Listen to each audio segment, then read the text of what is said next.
Halo, assalamualaikum warahmatullahi wabarakatuh. Selamat bertemu kembali di mata kuliah Sistem Transaksi Keuangan Digital. Kali ini kita akan belajar tentang System Development Life Cycle atau SDLC ya. Baik, kita ke pendahuluan dulu. Pada era sekarang, penggunaan sarana merupakan hal yang sangat penting dalam suatu perusahaan. Apabila perusahaan tidak memiliki sarana telekomunikasi, akan merasakan kesulitan dalam bidang pengolahan informasi untuk pengambilan keputusan, terutama dalam pengiriman data dari satu lokasi ke lokasi yang lainnya. Perkembangan sistem informasi yang dilakukan oleh programmer berdasarkan permintaan user atau perusahaan. Sistem informasi tersebut dibuat untuk memenuhi kebutuhan, yaitu sebuah informasi yang berkualitas. Sistem informasi akuntansi pada saat ini sangat tergantung dari telekomunikasi, yaitu pengolahan data secara online. Artinya, telekomunikasi sangat penting dalam pengembangan sebuah sistem informasi dalam sebuah bisnis. Contohnya, internet, intranet, extranet, dan bisnis secara elektronik atau e-bisnis atau e-commerce. Sistem informasi pada awalnya dibuat oleh programmer dengan membantu pengembangan sistem yang ada di perusahaan atau user. Dengan cara membuatkan aktivitas akuntansinya memakai program secara otomatis. Programmer meminta data keuangan untuk dijadikan dasar dalam pembuatan sistem informasi akuntansi, sehingga informasi yang dihasilkan dari pengolahan data akuntansi secara otomatis menghasilkan informasi yang diperlukan oleh pengguna informasi tersebut. Namun, ada kalanya informasi yang dihasilkan tersebut tidak sesuai dengan apa yang diharapkan oleh pengguna. Maka dari itu, muncul ide bahwasanya pada saat mengembangkan suatu sistem informasi membutuhkan perencanaan yang jelas. Maka pada saat itu muncullah istilah yang disebut dengan siklus pengembangan sistem atau SDLC, atau singkatannya adalah System Development Life Cycle. Metode System Development Life Cycle atau SDLC. Pada pengembangan sistem informasi, kita mengenal adanya siklus pengembangan sistem informasi atau life cycle. Namun, banyak profesional sistem informasi mengatakan bahwa sistem informasi ini sudah tidak dapat digunakan lagi, sehingga perlu adanya metode sebagai alternatif dalam pengembangan sistemnya. Tetapi ada juga yang berpendapat bahwa metode ini hanya memerlukan penambahan teknik dan metode untuk mengisi kekurangan dari metode SDLC tersebut. SDLC merupakan metode pengembangan sistem informasi yang populer pada saat sistem informasi pertama kali berkembang. SDLC merupakan metode pengembangan sistem informasi pertama kali digunakan. Oleh karena itu, SDLC disebut sebagai metode pengembangan sistem tradisional. SDLC adalah tahapan-tahapan pekerjaan yang dilakukan oleh analis sistem dan programmer dalam membangun sistem informasi. SDLC juga merupakan alat untuk manajemen proyek yang bisa digunakan untuk merencanakan, memutuskan, dan mengontrol proses pengembangan sistem informasi. Metode SDLC itu sendiri digunakan untuk memecahkan masalah. Langkah-langkahnya adalah sebagai berikut. Nah, ini adalah langkah-langkah dari metode SDLC. Pertama, yaitu melakukan survei dan menilai kelayakan proyek pengembangan sistem informasi. Langkah-langkahnya di dalam survei dan menilai proyek tersebut adalah tahap ini menentukan ruang lingkup proyek bagi semua pemakai sistem informasi dari semua tingkatan pertanggungjawaban. Menilai masalah berbagai kemungkinan adanya kendala dari segi teknis dan bisnis, menentukan sasaran proyek dan menentukan solusi yang mungkin diterapkan. Hasil survei berupa laporan kelayakan berisi temuan-temuan, rekomendasi, pertimbangan biaya dan manfaat. Tahap berikutnya yaitu nomor 2 adalah mempelajari dan menganalisis sistem informasi yang sedang berjalan. Tahapan ini mempelajari sistem informasi yang sedang berjalan sangat berguna untuk mengetahui sebab akibat yang ditimbulkan oleh masalah, kesempatan, dan pengarahan yang terjadi. Jadi, menganalisis ketiga unsur tersebut, maka mempelajari sistem informasi sedang berjalan sangat diperlukan. Output pada tahapan ini adalah laporan yang mengungkapkan adanya berbagai permasalahan, yaitu problem statement. Yang selanjutnya adalah menentukan permintaan pemakai sistem informasi. Hal terpenting dalam sebuah sistem informasi adalah sebelum sistem informasi tersebut dibuat, harus terlebih dahulu detail sistem informasi yang harus persetujuan dari pemakai sistem informasi. Akibatnya, sering menimbulkan keluhan-keluhan dari para pemakai sistem informasi yang dibuat analis sistem tidak dapat dipergunakan dan tidak sesuai dengan permintaan. Laporan yang dihasilkan dalam laporan permintaan dari pemakai sistem informasi dijadikan dasar untuk pembuatan keputusan.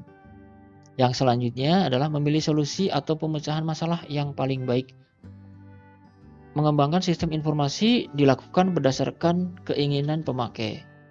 Para pemakai sistem membantu analis sistem dalam menentukan bagaimana baiknya sistem informasi berbasis komputer harus dibuat dan dioperasikan agar sesuai dengan kebutuhan pemakai. Analis yang baik sebelum memberikan alternatif pemecahan masalah akan memperhatikan permintaan, analisis permintaan, dan menawarkan pemecahan masalah berdasarkan analisisnya. Kemudian yang selanjutnya adalah menentukan perangkat keras dan perangkat lunak komputer. Setelah proposal diajukan dan disetujui, maka akan menentukan hardware dan software yang akan digunakan dan bagaimana cara mendapatkannya. Kemudian, merancang sistem informasi baru, memahami bagaimana menerjemahkan keinginan pemakai sistem informasi ke dalam komputer, memulai kegiatan merancang sistem informasi baru. Perancangan sistem baru umumnya meliputi output, input, file database, bahasa yang digunakan, metode dan prosedur, serta pengendalian internal. Membangun sistem informasi baru. Tahapan ini dilakukan oleh programmer dan analis sistem. Pada tahap ini lebih memberikan pengarahan, mengkomunikasikan, dan mengimplementasikan sistem informasi baru. Hasil penyusunan sistem informasi adalah sebuah software komputer yang siap digunakan sesuai dengan kebutuhan user, kemudian memperkenalkan paket sistem informasi untuk dioperasikan. Memelihara dan melakukan perbaikan atau peningkatan sistem baru apabila diperlukan. Analis pertanggungjawaban, mengawasi dan melakukan pengembangan melalui pemeliharaan dan peningkatan sistem informasi. Pemeliharaan yang dilakukan analis yaitu perbaikan-perbaikan pada kesalahan atau kegagalan yang timbul dalam penggunaan. Selanjutnya adalah berkaitan dengan pengembangan sistem informasi. Pengembangan sistem informasi berbasis komputer merupakan suatu tugas yang kompleks dan rumit, serta membutuhkan banyak sumber daya manusia, alat, dan membutuhkan waktu yang lama untuk menyelesaikannya. Definisi lain dari pengembangan sistem adalah proses memodifikasi atau mengubah bagian atau keseluruhan sistem informasi. Pengembangan sistem umumnya dilakukan oleh tim proyek yang terdiri dari analis sistem, pemrograman, akuntan, dan orang lain yang ikut terlibat dalam proyek tersebut. Setiap proyek pengembangan sistem akan melalui siklus pengembangan sistem. Ada tahapan utama dalam siklus pengembangan sistem, antara lain tahapan perencanaan, tahapan perancangan, tahapan implementasi. Teknologi dan praktek pengembangan sistem. Pengendalian produktivitas analis atau pemrograman, adanya komunikasi antar analis atau pemrograman dengan pemakai. Pemrogram terstruktur, standar rancangan, gaya pemrograman, rancangan memadai. Kemudian computer aided software engineering atau CAS, yaitu proses yang menggunakan teknologi perangkat lunak. Prototyping, mendukung tampilan layar monitor. Teknik berorientasi objek, menjadi perangkat lunak lebih mudah diciptakan, lebih sederhana, dan lebih banyak. Keterlibatan auditor dalam pengembangan sistem. Audit internal harus berpartisipasi dalam pengembangan sistem untuk meyakinkan bahwa audit diperlukan dan lingkup pengendalian dibangun dalam sistem berdasarkan komputer. Faktor-faktor yang harus diperhatikan dalam pengembangan sistem adalah sebagai berikut. Pengembangan perangkat lunak aplikasi, penggunaan basis data, tempat utama untuk menyimpan arsip-arsip, penentuan konfigurasi sistem, pengadaan, pemasangan, dan instalasi perangkat keras, pembuatan prosedur, aturan dan petunjuk aturan pemakaian, penentuan, pengadaan, dan pelatihan personal pelaksana. Selanjutnya ada pembahasan tentang perencanaan sistem informasi. Kekeliruan dalam perencanaan sistem informasi akan berdampak pada pemborosan biaya. Oleh karena itu, berikut ini adalah hal-hal yang diperhatikan dalam perencanaan sistem informasi, yaitu evaluasi terhadap alternatif rancangan, pembuatan spesifikasi rancangan, pembuatan dan penyampaian rancangan sistem, yaitu spesifikasi yang lengkap disajikan dalam bentuk proposal. Pertimbangan-pertimbangan dalam perancangan sistem, yaitu dilihat dari elemen sistem, yaitu keluaran. Pertimbangannya adalah efektivitas biaya, relevansi, kejelasan, dan ketepatwaktuan.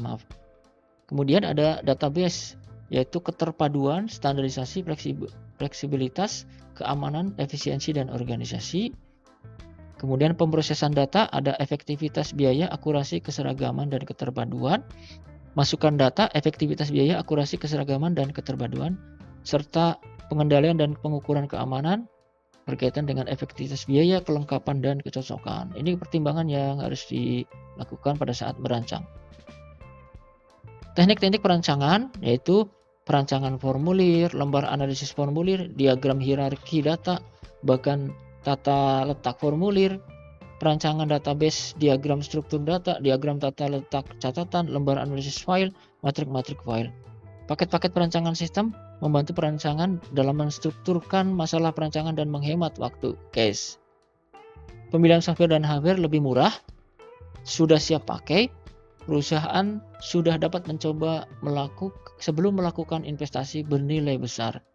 Implementasi sistem informasi membuat rencana dan pengendalian melaksanakan kegiatan sesuai rencana, menindaklanjuti sistem baru, sistem harus dikendalikan oleh anggaran, pengendalian atas sumber daya, dan pemeliharaan, serta modifikasi sistem. Nah, yang terakhir adalah analisis pengembangan sistem, yaitu penguraian dari suatu sistem informasi yang ke dalam bagian-bagian komponennya dengan maksud mengidentifikasi dan mengevaluasi masalah, kesempatan dan hambatan yang terjadi, kebutuhan-kebutuhan yang diharapkan, sehingga diusulkan perbaikan-perbaikan. Tahapan ini adalah faktor yang menentukan dalam berhasil tidaknya pengembangan suatu sistem informasi. Pertama, ada analisis problem sistem atau identifikasi masalah. Analisis kelemahan sistem. Beberapa faktor yang dapat dianalisis adalah keandalan sistemnya, teknologinya, faktor dokumennya, kemudian laporan-laporan yang dihasilkannya. Kemudian analisis performa, information, economic, control, efisiensi, dan service atau PISIS. Analisis kinerja, informasi, ekonomi, pengendalian, efisiensi, dan pelayanan. Analisis studi, ada analisis kelayakan teknik, sosial, hukum, operasional, dan ekonomi. Kemudian analisis kebutuhan sistem, ada perangkat keras, kebutuhan perangkat lunak, analisis penggunaan sistem. Demikian adalah analisis pengembangan sistem informasi. Ini merupakan materi atau pembahasan terakhir dari SDLC ini atau System Development Life Cycle. Sekian, terima kasih atas perhatiannya. Assalamualaikum warahmatullahi wabarakatuh.